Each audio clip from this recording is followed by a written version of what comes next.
अगर ये 3 तरह की ट्रांज़ैक्शंस आपके अकाउंट में हो रही हैं, तो 30 जून से पहले जितने भी पैसे आपके बैंक में पड़े हुए हैं, वो आपने सारे पैसे निकाल लेने हैं। इसका क्या नुकसान होगा, क्या बेनिफिट होगा? आज के इस लेक्चर में इस कॉन्सेप्ट को स्टडी करते हैं। आप देख रहे हैं प्रैक्टिकल लर्निंग है, उसमें हूँ फ़हीम महबूब।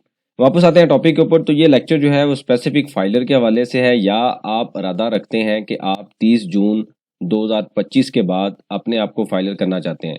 तो इसमें इससे पहले मैंने एक लेक्चर बनाया था जहाँ पे हमने डिस्कस किया कि 30 जून पे आपके बैंक अकाउंट में जितने भी पैसे पड़े हुए हैं उनमें कोई इशू नहीं है, कोई मसला नहीं है, क्योंकि आपके सारे पैसे ओके हैं, लीगल है, कोई इसमें प्रॉब्लम नहीं है। वो तमाम पैसे ओके हैं अगर आप फाइलर हैं और आपकी सारी जो इनकम है वो लीगल है और आप प्रॉपर टैक्स रिटर्न में उसको शो कर रहे हैं, फिर आपको कोई मसला नहीं है। आपके अकाउंट में चाहे 1 लाख हो या 1 करोड़ हो, कोई प्रॉब्लम नहीं है। लेकिन अगर आप प्रॉपर फाइलर हैं और ड्यूरिंग द ईयर यानी कि पूरे साल में आपके अकाउंट में कुछ पैसे आते हैं, कुछ आप देते हैं, और आपने 30 जून पे किसी से पैसे लिए हुए हैं या आपने किसी को पैसे देने हैं, तो 3 तरह की चीज़ों का आपने ख्याल करना है और कोशिश करनी है कि 30 जून से पहले ये जो पैसे हैं, आप अगर आपने किसी से लिए हुए हैं या आप इस तरह की ट्रांजैक्शन कर रहे हैं, तो आप अपने अकाउंट से इन पैसों को कैश इन हैंड में ले जाएं या इसको वापस ट्रांसफ़र करें और 30 जून के बाद दोबारा अपने अकाउंट में डिपॉजिट करवा लें। तो सबसे पहला पॉइंट क्या आता है? Temporary loan. ये क्या होता है कि अगर आप किसी से टेम्परेरी लोन लेते हैं, फॉर एग्जांपल आपने जून में या 30 जून से पहले किसी से 5 लाख का लोन ले लिया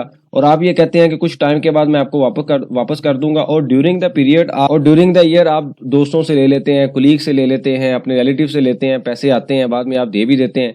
लेकिन 30 जून पे जाके आपका कोई बैलेंस अगर पड़ा हुआ है और वो आपने अपने दोस्त को या कुलीग को या रिलेटिव को रिटर्न नहीं किया, तो कोशिश करें कि अगर आप उनको पैसे अभी ट्रांसफ़र नहीं करना चाहते तो आप उसको विड्रा करवा लें, अपने कैश इन हैंड में ले लें, ताकि आपकी जो ट्रांजैक्शन है वो ज़ीरो हो। यानी कि आपके पास अकाउंट में पैसे आए और आपने वापस कर दिए। हमने इससे पहले एक लेक्चर देखा था जहां पे मैंने आपको बताया था कि जब भी टैक्स रिटर्न फाइल होती है तो प्रॉपर जो बैंक है उसको रिकनसाइल किया जाता है। फॉर एग्जांपल बैंक के अकाउंट में डेबिट है, क्या पैसे निकले हैं, और क्रेडिट है, क्या पैसे आए हैं। तो ड्यूरिंग द ईयर अगर आपने किसी से कोई 5 लाख का लोन लिया है और 5 लाख का लोन वापस कर दिया है, तो ये ट्रांजैक्शन ज़ीरो होती है। लेकिन अगर मंथ ईयर एंड पे ये जो अमाउंट है आपने पैसे लिए हुए हैं और आपने पे नहीं किए, तो फिर आपको अपनी टैक्स रिटर्न में प्रॉपर बैंक स्टेटमेंट के साथ चीज़ें रिपोर्ट करनी पड़ती हैं और आपको शो करना पड़ेगा कि आपने ये जो अपने दोस्त से लोन लिया हुआ है। अगर वो वहाँ पे अपनी रिटर्न में आईडी कार्ड के साथ शो नहीं करता और कल को कोई मसला आता है, प्रॉब्लम आता है, तो वो सही तरीके से चीज़ें रिपोर्ट नहीं हो सकेंगी। थोड़ी अमाउंट हो तो मसला नहीं होता, लेकिन अगर बड़ी अमाउंट हो तो प्रॉब्लम क्रिएट होती है, और अक्सर हमने देखा है कि इस तरह की प्रॉब्लम क्रिएट भी हो जाती हैं। अगर थोड़ी अमाउंट हो तो मसला नहीं है, इग्नोर हो जाती है, लेकिन अगर अमाउंट बड़ी हो तो उसके ऊपर एक क्वेश्चन आता है। तो आप आज ही, और नॉर्मली हमने ये भी देखा है कि अगर ये ना भी हो तो अक्सर हमने ये देखा है कि कुछ लोग जो है वो पैसे जमा करके कुछ कमेटी टाइप की चीज़ डालते हैं और एक बंदे के अकाउंट में पैसे भेजते रहते हैं, और वो बंदा बाद में जो है पैसे ट्रांसफ़र करता है जिससे वो रेलिवेंट होते हैं या जिसकी वो कमेटी होती है उसको दे देते हैं। तो अगर आप इस तरह का कोई काम कर रहे हैं और आप प्रॉपर फाइलर हैं, तो इस तरह की अमाउंट को जस्टिफाई करना बहुत मुश्किल होता है। मतलब ये जो ट्रांजैक्शन है ये आम ट्रांजैक्शन में तो चल रही होती हैं, कभी आप पैसे दे देते हैं, कभी ले लेते हैं, लेकिन टैक्स वालों को समझाना बड़ा मुश्किल होता है और ना ही वो समझना चाहते हैं। इस वजह से अपने आप को सेफ रखें।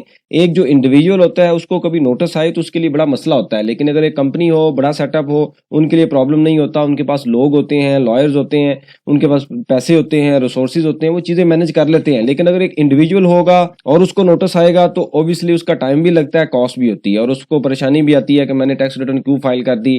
तो इन तमाम तरह की चीज़ों से आपने बाज रहना है। अगर आपके अकाउंट में कुछ इस तरह की चीज़ें पड़ी हुई हैं और अगर आप किसी को पैसे वापस नहीं करना चाहते, तो एटलीस्ट उतनी अमाउंट की कैलकुलेशन करके कैश इन हैंड में ले लें।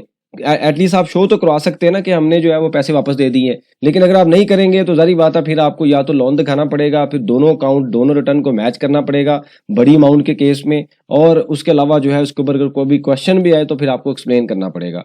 उसके बाद क्या होता है? Just money. अब ये क्या होता है कि अगर फॉर एग्जांपल आप किसी जगह पे बैठे हुए हैं और आप किसी ऐसी कंपनी में है या किसी ऐसे सेटअप में आपके किसी दोस्त ने आपको पैसे भेज दिए कि मैं आपको जो है वो 3 लाख रुपए भेज रहा हूँ, आप फलां चीज़ जो है वो मेरे लिए ले लें, या ये 3 लाख रुपए मैं आपको दे देता हूँ, बाद में मुझे किसी दूसरे के अकाउंट में भेज दें या मुझे कैश निकलवा के दे दें। तो किसी वजह से ये ट्रांजेक्शन 30 जून पे आपके अकाउंट में इस तरह का कोई अगर बैलेंस आ रहा है तो उसको भी फौरी क्लियर करें। एक तो आपको पता है ना आपने लोन लिया हुआ है, एक है कि आपके दोस्त के पैसे या रिलेटिव के अकाउंट से पैसे आए हुए हैं और आपको पता है कि जी मैंने वापस करने हैं, तो फिर 30 जून से पहले इसको वापस करके क्लियर कर दें। अगर उसके बिहाफ पे आपने किसी को ट्रांसफर करने हैं तो कर दें। सम टाइम ये भी होता है कि आपको कह दिया जाता है कि आप कैश इन हैंड जो है वो हमें दे दें और आपके अकाउंट में हम पैसे भेज देते हैं। तो इस तरह की अगर कोई ट्रांजेक्शन हैं तो आपने कंट्रोल करना है, रिव्यू करना है, वेरीफाई करना है और इस तरह की ट्रांजेक्शन अपने अकाउंट में नहीं छोड़नी। अगर इस तरह की ट्रांजेक्शन होगी तो वो अनअटेंडेड होती है। टैक्स रिटर्न में आप क्या शो करेंगे? तो जब इस तरह की चीज़ें शो होती हैं तो फिर इनकम के अलावा दूसरी चीज़ें अगर इस तरह की फ्रीक्वेंटली आती रहें तो उसके ऊपर नोटिस आने के चांसेस भी होते हैं कि आके एक्सप्लेन करें क्या चीज़ें, अगर अमाउंट बड़ी हो। उसके बाद क्या आता है?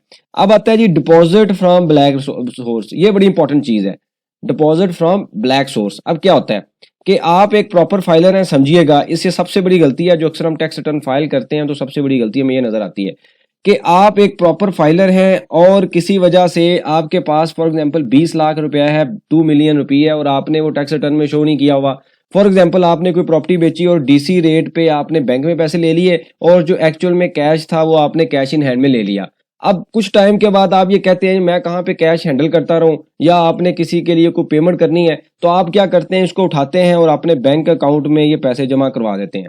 अब ये जो पैसे हैं इसका सोर्स तो है कोई नहीं, यानी कोई ऐसा सोर्स है ही नहीं है जहां से जनरेट हुआ है। आपने पड़े हुए पैसे बैंक अकाउंट में जमा करवा दिए हैं। तो 30/6 पे जाके जो टैक्स रिटर्न आप जब फाइल करेंगे तो वहां पे क्या शो करेंगे, ये पैसे कहां से आए हैं? ये तो पैसे ऑलरेडी आपने शो ही नहीं किए हुए। अगर आपके पास पैसे पड़े हुए हैं तो आपको कैश इन हैंड में रखने चाहिए। अगर आपने कोई इस तरह की ड्यूरिंग द ईयर हरकत की हुई है तो उन सारी चीजों को रिव्यू कर लें, देख लें और उन पैसों को वापस लेके जाएं। इस तरह की चीजें अनएक्सप्लेन्ड होती हैं और अनएक्सप्लेन्ड के ऊपर जो है एफबीआर टैक्स लगाता है। आपको मैंने काफी बार बताया है लेक्चर्स में कि जब भी कभी ऑडिट होता है तो सबसे पहला जो डॉक्यूमेंट होता है वो बैंक स्टेटमेंट होती है कि बैंक स्टेटमेंट ले आए। तो अगर आपकी बैंक स्टेटमेंट में वो एक एक एंट्री देखता है, आप कहते हैं मैं सैलरी लेता हूँ या मैं कोई ऐसा काम करता हूँ, तो वो चीजें वेरीफाई करते हैं और पता चलता है वहां पे कुछ इस तरह की अमाउंट भी आ रही, तो क्या एक्सप्लेन करेंगे? टैक्स रिटर्न में तो आपने ऑलरेडी रिपोर्ट नहीं की होती चीजें, क्योंकि वहां पे तो गुंजाइश ही नहीं निकलती, क्या रिपोर्ट करेंगे आप? तो इस तरह का अगर किसी भी आप ऐसे 3-4 तरह की चीजों में इन्वॉल्व हैं तो बाकी भी काफी चीजें हैं, लेकिन ये वो 3 चीजें हैं जो अक्सर हम देखते हैं कॉमन होती हैं और अक्सर टैक्स पे यहाँ पे गलती करते हैं और प्रॉपर फाइलर होते हैं और खामखा अपनी टैक्स रिटर्न को जो है वो खराब करते हैं, हालांकि सारी चीजें उनकी सही चल रही होती हैं। तो ये आपने 3-4 चीजें रिव्यू करनी है, अभी टाइम है जून से पहले। अपने अकाउंट को नीट एंड क्लीन करें, कोशिश करें वही बैलेंस हो जो आपका एक्चुअल है, जो आपके अकाउंट में आ रहे हैं पैसे। इधर उधर से कोई पैसे लिए हुए हैं तो उसको मैंने अक्सर एक दो बार ट्रांजेक्शन देखी कि किसी के रिलेटिव के पास कुछ पैसे थे 5 मिलियन, उन्होंने क्या किया, अपना अकाउंट ओपन नहीं किया, आपने किसी रिलेटिव को ये पैसे दे दिए क्योंकि उनका अकाउंट सेविंग था, और जब उनके अकाउंट सेविंग में वो पैसे गए तो ये जो बंदा था इसने क्या किया, प्रॉफिट लेता रहा, और प्रॉफिट जो है वो जारी बात है इसके नाम पे आ रहा था। अब बैंक को तो नहीं पता कि ये पैसे किधर से आए हैं, आपके अकाउंट में जो पैसे हैं उसके ऊपर बैंक ने प्रॉफिट देना शुरू कर दिया। तो जब प्रॉफिट आया वो अमाउंट इतनी ज्यादा हो गई और पता चला जी बैंक में तो पैसे थोड़े हैं। अब टैक्स रिटर्न में समझ नहीं आ रही थी कि टैक्स रिटर्न को कैसे फाइल करें, तो इनडायरेक्टली एफबीआर ये कैलकुलेशन करता है कि आपकी वेल्थ में तो जनाब 2 मिलियन पड़ा हुआ है और जो आप प्रॉफिट ले रहे हैं 5 + 7 मिलियन का ले रहे हैं, ये पैसे आपके पास कहां से आए? और उसने क्या किया शरीफ आदमी ने कि 30 जून पे ये पैसे वापस भी नहीं किए। अब इतनी बड़ी ट्रांजैक्शन थी और वो सब कुछ कर चुका। अब रिस्क था, टैक्स रिटर्न में नहीं शो कर सकते थे, फिर लोन शो किया, उन दूसरे पार्टी की टैक्स रिटर्न फाइल की, उधर से इधर पैसे मूव करवाए, उनकी टैक्स रिटर्न भी फाइल, काफी यानी कि चीजें मैनेज की, फिर कि उधर भी लोन शो किया, इधर भी जनाब लोन, उधर रिसीवेबल शो किया, इधर पेबल शो किया, और उसके बाद उनका आपस में एक छोटा सा एग्रीमेंट बनवाया कि उन्होंने पैसे क्यों दिए हुए हैं और किस वजह से दिए हुए हैं। तो इस तरह की जो ट्रांजैक्शन है वो अक्सर हमारे अकाउंट में होती रहती हैं, हम इग्नोर करते हैं।